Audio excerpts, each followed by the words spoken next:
స్వామియానాయ స్వామదానాయ స్వామాని మధ్య మధ్య అమృతపాని స్వామపిత ఉత్తరపం స్వామ్యం హస్తపుక్షాలు పాదపుక్షాలను తాంబూల సర్వోపచారాన్ని మానసోపచారాన్ని ప్రకల్పయామి నమః శ్రీ మహాలక్ష్మీ దేవతాభ్యో నమః కర్పూర నీరాజనం దర్శయామి.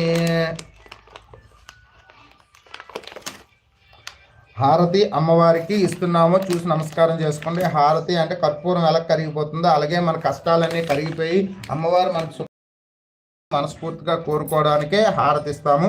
అదేవిధంగా మంత్రపుష్పము అంటే మనకున్న బాధలన్నీ చెప్పుకొని ఆ బాధలన్నీ తీరడానికి అమ్మవారికి మనస్ఫూర్తిగా ఒక పువ్వు వేయడానికి ఒక 5 నిమిషాల పాటు చెప్పుకునేదే మంత్రపుష్పము. ఆ విధంగా మంత్రపుష్పం చెప్పుకుందాము, హారతిస్తున్నాము, చూసి నమస్కారం చేస్తాము. అహమేతం పురుషం మహంతం ఆదిత్యవర్ణం తంసస్సు భారే సర్వా